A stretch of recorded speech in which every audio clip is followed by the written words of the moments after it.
what's up out there? Dave Duford, Final Expense Agent Mentor, FEAgentmentor.com. Back from vacation, back in the field, back live streaming. Hope you guys are doing fine. Driving at the same time, too. Please light a couple candles for me in case I don't ever appear ever again. Well, anyways, the reason and purpose for today's live stream, I'm trying to get a good angle here. It's funny when you hold these cameras up for so long, your shoulder starts to burn. So we'll see. I need the exercise anyway. The purpose for today's live stream is I got a comment. It was either on Facebook or it was on one of my YouTube channels or videos. Somebody wanted me to talk about chargebacks and when it comes to the final expense business. So I figured, hey, why not talk about chargebacks? Because it is a real life reality that all final expense agents have to deal with, and probably would serve you well knowing how to deal with them more effectively. So what are chargebacks for you new guys that are looking into final expense? Well, chargebacks are essentially repayments of policies that have lapsed. So if you have a policy, you write on a person and they turn out to be a deadbeat and decide not to take your coverage because they ended up needing more money for booze and smokes than they thought, and they cancel your policy. Well, in most cases, you're paid something in an advance on the policy. Whoops. And hold on, guys. All right. And then what happens is that that money is in advance. It's essentially a loan, and it's collateralized by a policy or the policy you wrote on the client, right? So what if that collateral disappears? They didn't pay anything, but you got in advance. Well, at the end of the day, what happens is that you have to pay it back.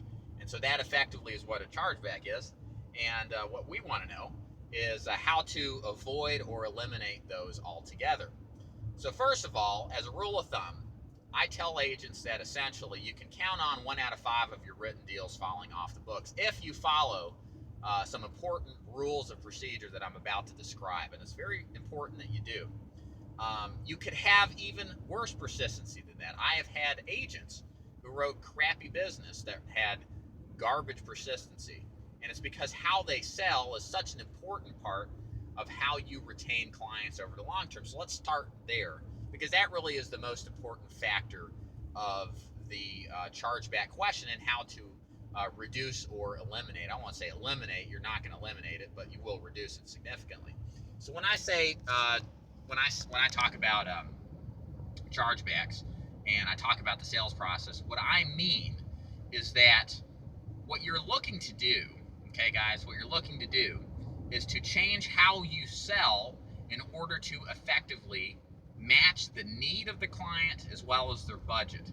What a lot of aggressive, more charismatic, traditional type A salespeople do is they sell like they're selling a used car. They sell like they're selling a tangible good where there's no, return policy. And that is such the wrong way to sell. It's inherently, an aggressive way to try to maximize your results. But the problem is twofold. First of all, unlike a car, you have to keep this policy for 270 days to clear your 9-month advance, right? Well, at any point, Mildred could roll out of bed and realize that she's broke and she doesn't have the kind of money that you tried to convince her she does. And now she's got to go get a refund, or she's got to cancel the policy. And now you got a chargeback. Now that could have been completely avoided and reduced dramatically if you had just simply asked ahead of time what fits her budget best and given her some options based on what her needs are and what she's capable of, and went ahead and wrote a policy up based off of what her budget actually is. So that's how I teach guys to sell. If you're new to this business, it's just so extremely important that you do this the right way. You have got to be able to sell according to need, because part of this deal is who we're selling to are people who are on a fixed income that have made a lifetime of poor financial decisions. In other words, they suck with money, and you need to not take that for granted. So you have to lead these people in a way that you're going to basically be like an adult and they're like a child. And I hate to be disrespectful, and I'm not trying to, but it's just a reality. You want to sell something that's going to stay. There's an agent who once said that the policy that stays is the policy that pays. And so you want to think like that. So that's a big deal. That's why I sell premium. And basically what that means is when I sell a policy, I say, if I can qualify you for a program today, would $80 to $100 a month fit your budget. And then if that doesn't, then I work back from there, and so on and so forth. So again, that's the important difference. I don't shove a price down their throat and then try to cajole them into taking said price without the consideration of what they can do as a budget, because you'll convince a lot of people as an effective salesperson that you should get the one that's $20, $30 above your budget. And you'll get people to agree to that. And then they'll call you before the first month, or they go a couple of months, and then they'll just drop it because they're not making any money enough to pay that. And they're not going to change the stripes. They are what they are. They've had the same behavior patterns for 60 years, and your 40 minutes, 60-minute sales call is not going to change who they are as a person. That's a very good reason why I don't try to change them, because your persuasion tactics is only so good. People typically revert back to the mean and do what they normally have done. So you have to play your sales pitch to that idea, and but not try to force people out of their mindset, because many times they'll just go back to it. So to conclude with that, part one is you got to sell effectively, and you got to sell based on need first and budget, and that means finding something that is easily affordable. The second thing you need to do is, in order to prevent chargebacks or reduce them dramatically, is you got to be a broker. The larger chargeback issues occur because people get replaced. Their coverage that they are sold is inadequate and inferior.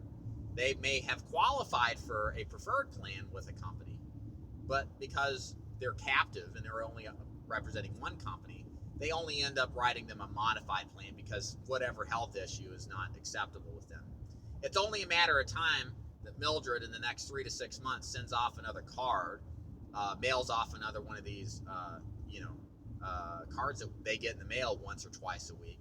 And then I come back in there, or another broker, and ends up replacing your coverage. And then you wonder why this business sucks. And again, I say this because if you can operate as a broker and you can do your business in such a way to where you're selling on price, and I hate to say that because salespeople say, I don't sell on price, I sell on value. Well, I'm sorry, but this isn't car sales. This isn't a product where you can not have long-term consequences after you sell it. You got to make sure this stuff sticks. And when you shop your carriers as a broker and you're trying to find the best deal, the risk of replacement is extremely low if you've gotten them and locked them a low price. If you've gotten them a deal that is of the most competitive. Even if I come in behind you, and I've done 3,000 plus presentations, written almost several thousand applications in my career, I'm still not going to be able to unseat you simply because she's got the best deal. It's hard to convince somebody out of something if there's no other way to sell on. And again, unique may be the final expense, but it's just the reality of the people we sell to. They are all on a fixed budget. They're on a fixed budget mindset. And it's a lot easier to play to that than it is to come up with, the sizzle of, say, some sort of, extra benefits that usually don't amount to nothing when 6 months down the road, and when it's December and Mildred is, paying a $200, $300 heating bill in her mobile home, she's going to not care about all that stuff. It's about the money. And if you operate like that, you're not going to lose sales. You're going to gain more sales, and you're going to keep more. So that is the most, those are the two things that I think are the absolute requirements in order to get your chargeback levels lower and to get your persistency levels higher. You have to sell like that. Again, I've seen too many options. I've seen too many occurrences of guys who take that for granted, who resemble an aggressive traditional sales type of professional. And they sell more, sure, but they lose a lot more. And you trust me, there's nothing worse in this business than running business under the guise of several $1,000s in chargeback debt. So you're not getting paid on full policies because it's going to service the debt. And you're under this constant, gauntlet, this pressure, because you've oversold, you're in debt, and you're running the rat wheel. And it just sucks. So, it's much better to have slightly lower close ratio, but have better quality persistency. and know that you're selling something that is going to stick at a higher persistency or percentage level than otherwise. So that's my talk on chargebacks. I can't say that you'll ever get rid of them, but you can mitigate the losses if you just sell smart and you sell as a broker. And that's what I do at Final Expense Agent Mentor. I recruit agents like you. If you're interested in becoming a broker, if you believe in the idea of selling different products in order to get the best price and coverage options for your clients, then I teach agents to do just that, as well as a sales system to follow behind that, and as well as a lead generation system too, the whole package, as I say. You can contact me at my website. It's feagentmentor.com. Check out the website. I welcome you to check out my YouTube page. I got tons of training for free. Basically give about 95% of my training away to help you, the final expense agent, sell more and succeed more and make this a long-term career as opposed to a short-term stint. I'm going to check here if I've got any comments in the box here. Let's see here. I don't know if you guys have left me comments, but they're not showing up, so I'll just reply to them later if I see them. So let's see here. It's not going to work. All right, guys. I'm out of here. Yeah. Am I out of here? Yeah. All right, guys. If you have a comment or anything, just leave them after this video is over, and I'll be happy to get back to you. Or just go to the website and send me a message, okay? Y'all take care. See ya.